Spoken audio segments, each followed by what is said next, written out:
สวัสดีค่ะวิดีโอนี้จะสอนทำแหวนก็คือใช้เม็ดทรงหยดน้ำทำนะคะรูปที่เห็นก็คือใช้ทั้งหมด13เม็ดค่ะตรงกลางจะมีสีน้ำตาลเม็ดหนึ่งนะคะคือเราจะใช้สีขาวทั้งหมดเลยก็ได้นะคะหรือเราจะตกแต่งเป็น2สีก็สามารถทำได้ค่ะ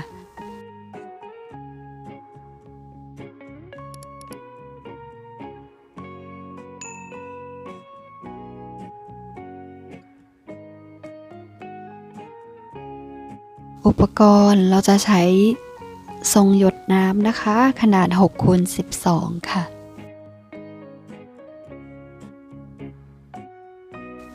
ลูกปัดเม็ดทรายค่ะ2มิลนะคะเอ็นใช้เบอร์25ก็ได้30ก็ได้นะคะ90เซน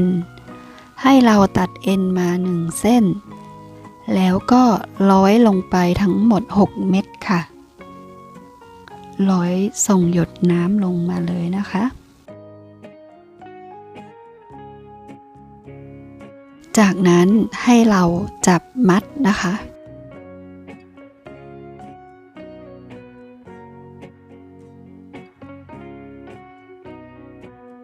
เป็น6เม็ดเรียงกันเหมือนดอกไม้นะคะให้เราหยิบเอ็นมา1เส้นร้อยไปทางขวา1เม็ดให้เอ็นอยู่ใน1เม็ดแบบนี้ค่ะหยิบ1เม็ดสีน้ำตาลร้อยลงไปกับเอ็นทั้ง2เส้นค่ะอันนี้ตั้งใจใส่สีน้ำตาลให้เห็นว่าตรงนี้เหมือนเป็นเกสรดอกไม้นะคะแล้วก็ร้อยไปฝั่งตรงข้ามค่ะตรงข้ามกันนะคะเม็ดที่เราจะร้อยหยิบเอ็น1เส้นร้อยขึ้นไปแล้วเอ็นอีกเส้นก็ร้อยลงมานะคะตอนนี้มันจะเหมือนเป็นดอกไม้6เม็ดตรงกลางก็จะเป็นสีน้ำตาลแบบนี้นะคะด้านล่างก็จะเป็นแบบนี้ค่ะต่อไปนะคะให้เราใส่1เม็ดทางซ้ายแล้วก็สวนลงมานะคะจากนั้นค่ะใช้เส้นทางขวาร้อยสอดเอ็นไป1เม็ดเม็ดที่อยู่ใกล้เอ็นทางขวาเลยนะคะ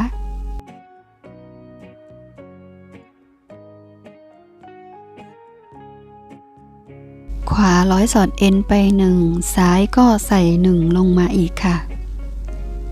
ใส่1สวนลงมาเมื่อสวนลงมาแล้วเส้นทางขวาก็จะร้อยไล่ไปอีก1นะคะร้อยเม็ดที่อยู่ใกล้กับเอ็นเลยนะคะสีมันแวววาวแล้วก็ใสแล้วก็เลยดูไม่ค่อยชัดนะซ้ายก็ใส่1เม็ดลงมาค่ะวิธีง่ายๆก็คือฝั่งซ้ายใส่1เมื่อใส่1สวนลงมาฝั่งขวาร้อยสอดเอ็นข้ามไป1ข้ามเม็ดที่อยู่ใกล้กับเอ็นเส้นทางขวาแค่นั้นเองนะคะวิธีทำเราจะทำแบบนี้ไล่ไปเรื่อยๆอันนี้คือเราทำชั้นที่2นะคะมันจะมี2ชั้นละ6เม็ดนะคะซ้ายใส่1เม็ดสวนลงมาค่ะเมื่อสวนลงมาขวาร้อยสอดเอ็น1ค่ะเราทำแบบนี้ไปเรื่อยๆจนรอบวงนะคะก็คือทำให้ครบทั้งหมด6เม็ดนะคะ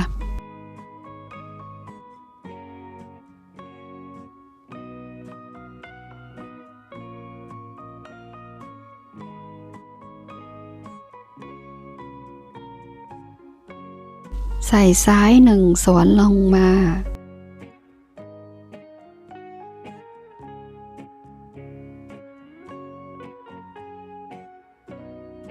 จะได้ออกมาเป็นแบบนี้นะคะ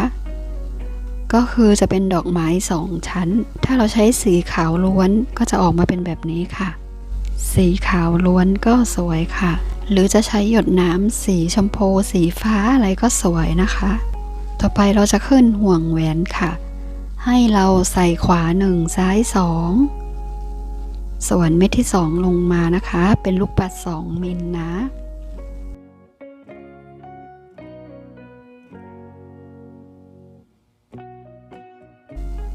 ต่อไปก็ทำเหมือนเดิมขวา1เม็ดซ้าย2เม็ดส่วนเม็ดที่2ทางซ้ายเป็นลายเรียบๆขึ้น4ไปหมดเลยทั้งเส้นเลยนะคะ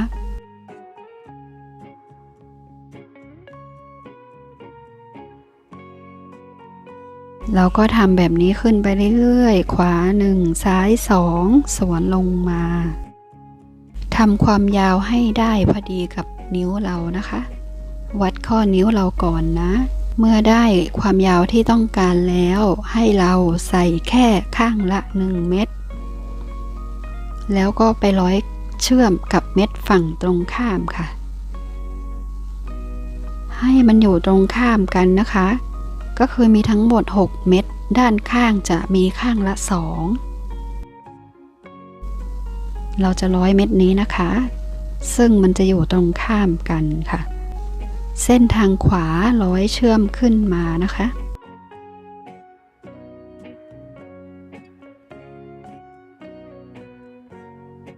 แล้วก็จับมัดแน่นๆเลยค่ะตรงนี้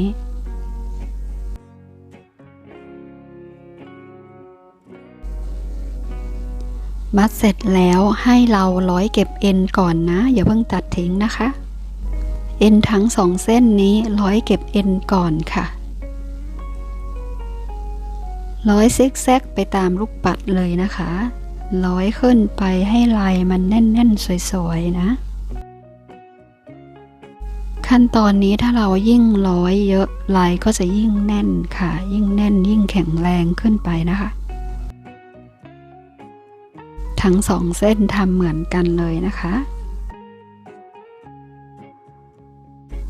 เนี่ยค่ะก็จะออกมาเป็นแหวนอันนี้จะเป็นทรงหยดน้ำใสๆค่ะใช้สีขาวมีน้ำตาล1เม็ดนะคะจริงแล้วสีชมพูสีฟ้าก็สวยมากๆนะคะวิดีโอจบแล้วนะคะวันนี้ขอบคุณและสวัสดีค่ะ